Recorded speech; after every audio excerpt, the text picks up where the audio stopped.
it so hard, got you going delirious. Why you so serious? Nothing puts fear in us. Oh, yeah, I see you slumped up, I got your mama tearing up. Killers coming, call me sticky one. Are you really that type? Are you really that one? Come on, man, don't play.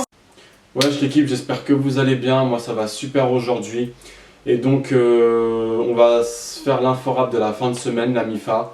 Et donc pour cette inforap, je ne vais pas vous parler de grand chose spécialement, mais c'est des choses sur lesquelles je me suis un peu posé des questions pour certains thèmes. Et c'est le fameux thème 6ix9ine qui se fait clasher par YouTube. Et il y a aussi Caris versus Maes.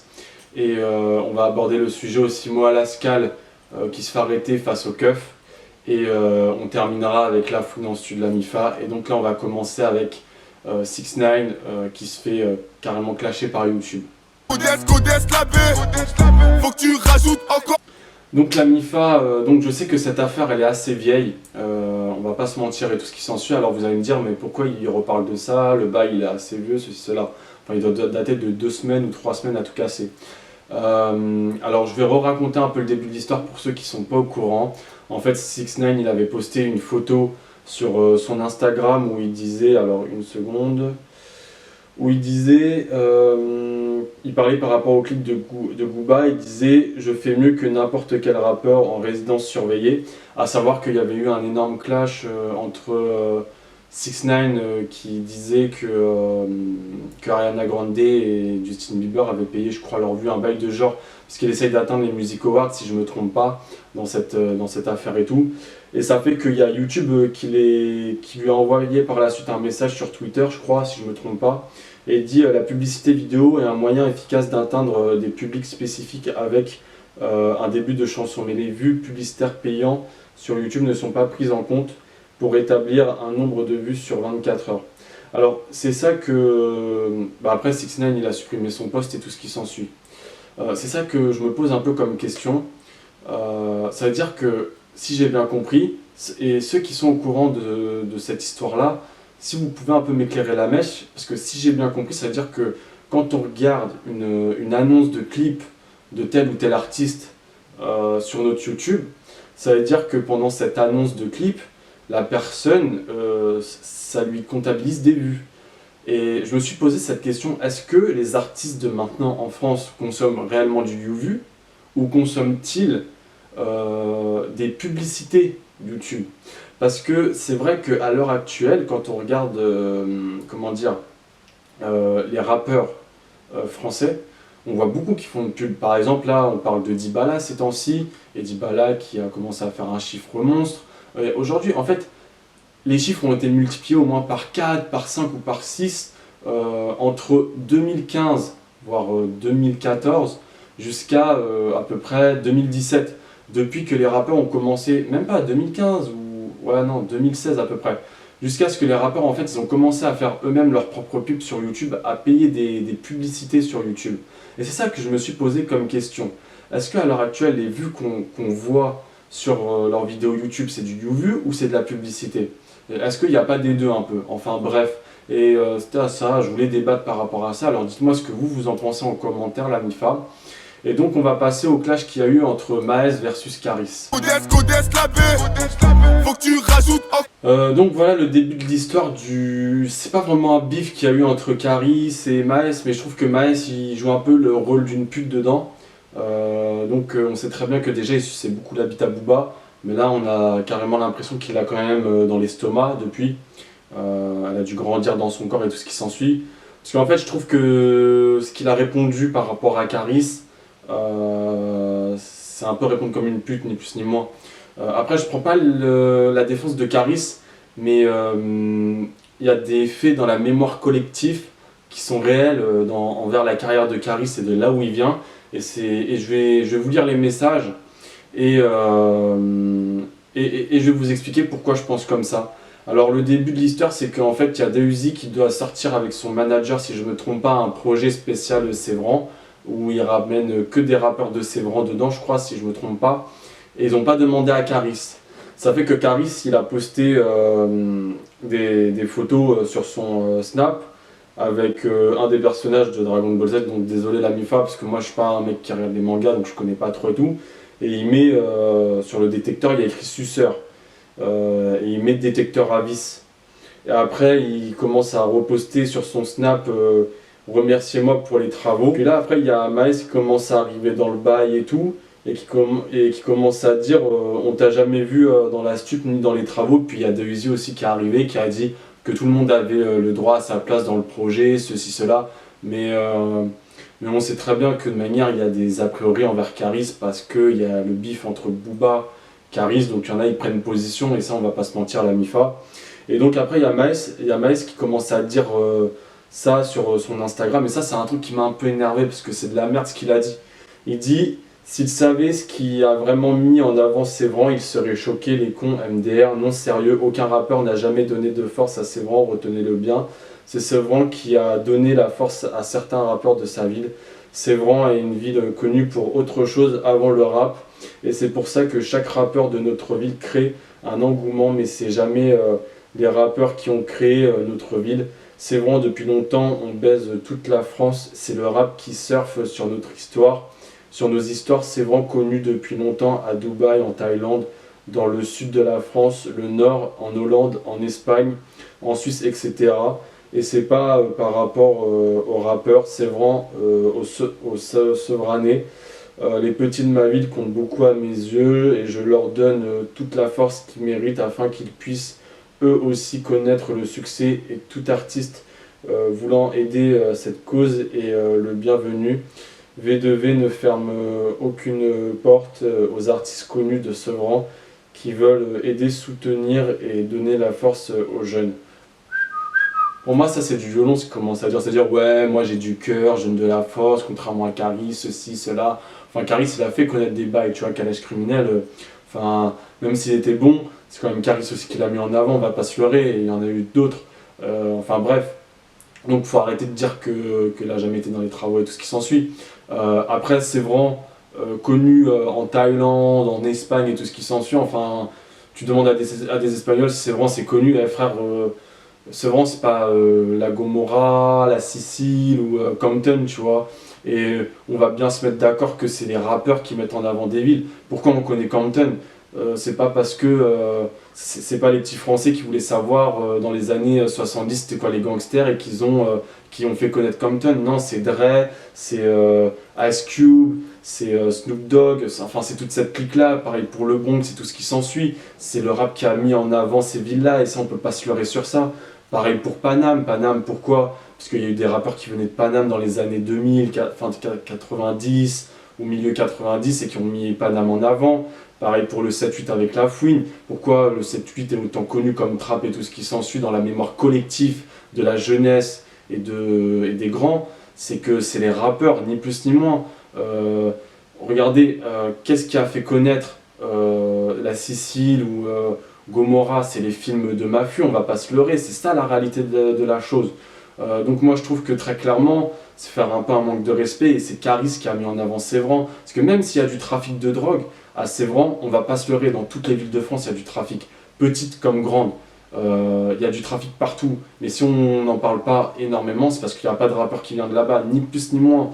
Donc je trouve que Maes devrait se mêler un peu de ses affaires, arrêter de sucer la bite à Booba, et tiens, qu'il fasse son projet 09 de son label, et on verra ce que ça donnera, ni plus ni moins. Et qu'il arrête de faire de la team BS et qu'il se met dans le rap, parce que à l'heure actuelle, les projets de Maes, c'est pas du rap, c'est de la team BS avec quelques gros mots dedans. On va pas se leurrer, la MIF. Hein. Après, moi, c'est ma façon de penser dans les choses et tout ce qui s'ensuit. Enfin, ni plus ni moins. Et on va passer à l'arrestation qu'a subi Moa Lascal, la MIFA. Faut que tu rajoutes encore. Donc Moa Lascal, il s'est fait arrêter la MIFA. D'ailleurs, je vais vous mettre, désolé, je vais vous mettre la vidéo tout de suite et je vais vous dire ce qui me dérange dedans, à vrai dire.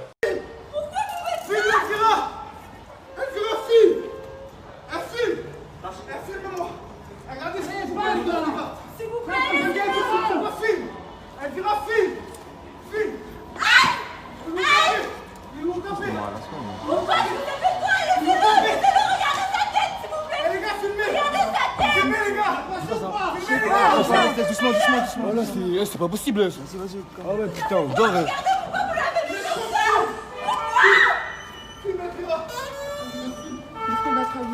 Ah ouais, putain. dis à ma meuf que je la kiffe.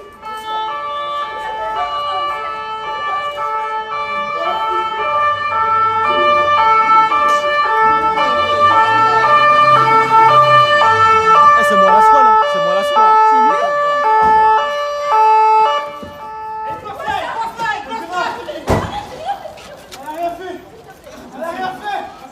Allez, doucement, les gars, allez, doucement. Attends, c'est quoi cette histoire? Achille, viens là, recule.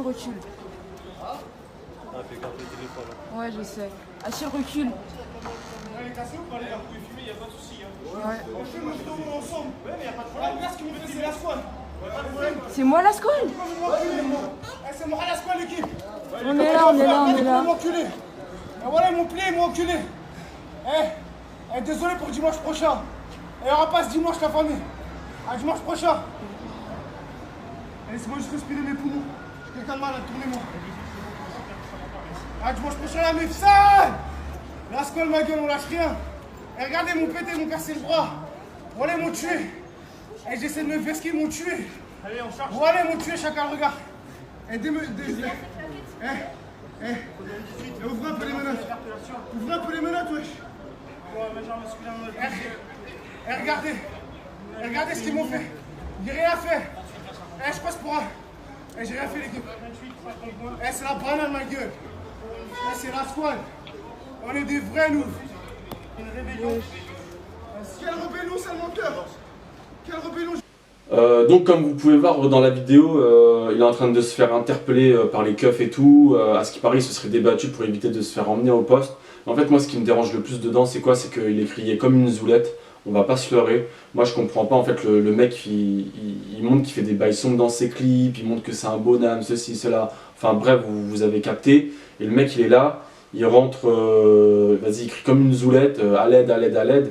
Et il ressort comme un gigolo de la garde-à-vue et tout ce qui s'ensuit avec son avocat, avec le sourire et tout. Enfin, moi je trouve que c'est vraiment du n'importe quoi. Surtout qu'on est un peu dans une phase un peu spéciale ces temps-ci. Parce qu'on est dans une phase où on parle beaucoup des interpellations choquantes, à vrai dire, des policiers. Et je trouve que ça revient à remettre en question tout ça parce que à l'heure actuelle, c'est vrai que par exemple, il y a des bonnes personnes qui vont se faire interpeller, qui vont se faire défoncer la gueule par des keufs alors qu'ils n'ont rien demandé du tout. Et puis tu vois ce genre de bolos qui est en train d'être là à faire le miskin et tout, alors que le mec il avait fait quelque chose. Je sais pas ce qu'il avait fait, mais il se faisait interpeller pour forcément quelque chose. Après on connaît pas les envers de toute cette histoire et tout. Alors moi au début je pensais que ça allait être un clip où je sais pas, il voulait jouer sur un buzz. Après je me suis dit bah, il va jouer sur un buzz et tout ce qui s'ensuit. Mais il vient remettre en cause tout ce dont les gens sont en train de se battre à l'heure actuelle par rapport aux droits envers les flics et tout ce qu'il y a. Parce que voilà, on sait plus savoir, on sait plus faire la différence entre une bonne personne et une mauvaise personne. Une personne qui n'a rien fait, qui marchait juste dans la rue, qui jouait peut-être avec des potes, qui faisait rien spécialement de méchant ou de dégrader les liens publics et tout ce qui s'ensuit, enfin bref. Et le problème, bah, c'est qu'il y a ce genre de trou de balle qui est là, qui crie aidez-moi, regardez ce qu'il fait, prend la vidéo. Et c'est pas le premier, il y a des Robé, des Renois qui ont déjà fait ce genre de vidéo. C'était des mecs qui venaient des cités, qui dealaient, et pour se faire repérer, ils criaient au raciste, au raciste, au raciste. Envers le keuf, et devant la vidéo il disait ouais film, regarde ce qu'il est en train de faire parce que moi je suis noir ou je suis arabe, donc il est en train de m'interpeller, prends la vidéo, ceci, cela. Puis après tu découvrais que le mec il était en possession de drogue ou qu'il avait volé plusieurs motocross dans un concessionnaire et donc il était pisté, tout ce qui s'ensuit. Donc moi je trouve franchement ce que fait Moi la Squale, franchement il faut vraiment qu'il arrête, il faut que ça devienne un peu un adulte par rapport à ça. Il peut faire ses clips, il peut montrer qu'il a du shit et tout ce qui s'ensuit. Maintenant je pense que quand tu te fais interpeller et que tu n'as rien fait, bah, tu vas au poste et tu te laisses embarquer parce que tu sais que tu n'as rien fait, donc tu n'as rien à te reprocher. Et quand tu sais que tu as fait quelque chose, bah, tu assumes tes responsabilités comme un bonhomme, tu vas au keuf et tu assumes, quoi, ni plus ni moins. Tu n'es pas là en train de crier comme Pocahontas, en train de pleurer sur le lit de la rivière ou je sais pas trop quoi, tu vois. T'assumes comme un bonhomme, ni plus ni moins. Et c'est ça le problème, c'est qu'à l'époque, il y avait une époque où genre les bougs, quand ils faisaient une connerie, ils rentraient fiers et ressortaient fiers. Maintenant, il y a des bougs, ils rentrent comme des salopes, ils chialent, ils font pipi dans leurs culottes, et ils sortent comme des gigolos, tu vois. Et c'est devenu un peu du n'importe quoi, les dealers c'est même plus des dealers, et les racailles t'as l'impression que c'est même plus des racailles. Après j'en fais pas non plus comment on appelle ça, une globalité de tous, mais il y en a beaucoup des comme lui, et moi je trouve qu'il faut vraiment qu'ils arrêtent ça, parce qu'ils sont en train de tout mettre en cause, les gens pour lesquels ils se battent à l'heure actuelle au niveau des droits par rapport aux flics, aux interventions excessives, ou ce que les gens réclament à l'heure actuelle, ne puissent se faire étrangler et tout ce qui s'ensuit. Puis tu vois la meuf aussi qui est avec moi à Alaska, là, elle ça se voit, elle veut sa paire de loup-boutin à la fin du mois, parce qu'elle est là à vouloir le défendre. Là elle fait... Bon, il y a le keuf qui commence à la dégager avec son yab, tu vois, puis à Skip, la meuf je crois c'était plein ou je sais pas trop quoi, ou genre les gens dans les commentaires disaient ouais, regardez elle se prend un coup de pied, ceci, cela, c'est juste une chouin, point, ça s'arrête à la ligne. Enfin bref, donc on va terminer avec La Fouine, la Mifa. Faut que tu rajoutes. Donc La Fouine qui est en studio, la Mifa, toujours sur son projet comme il avait dit, qui allait bientôt, qui va peut-être bientôt arriver je pense. Enfin il n'y a pas encore de date, mais je pense que ça ne saurait tarder. Moi bon, il y a toujours un petit truc qui me chagrine un peu dans tout ça, c'est qui a gagné ce fameux ticket d'or. Personne n'en parle. Moi je me pose toujours la question à l'heure actuelle, qui l'a gagné et tout ce qui s'ensuit, et voilà quoi. En tous les cas, je vous laisse sur ça, la Mifa, c'est le bon côté de la vidéo, c'est lui en studio d'enregistrement, la Mif, et des petits sons qu'il a mis sur son Insta. Alors voilà la Mif, donc je vous dis tchuss, à la prochaine pour une nouvelle vidéo.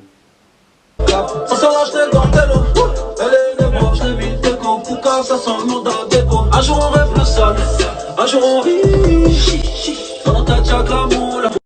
Aujourd'hui, grosse séance avec LECK, Siko MC et puis Sultan. On a enregistré 2 morceaux.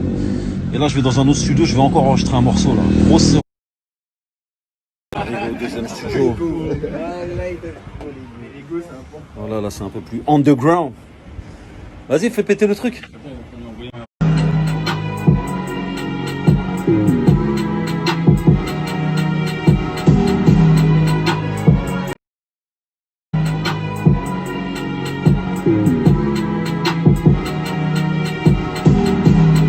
Now whipping a Rari, I'm picking it back, I'm feeling like Barty. I'm dripping, I'm leaving this beat so wet, yeah, I'm sorry. See me arriving, they come in a hurry. I'm dropping the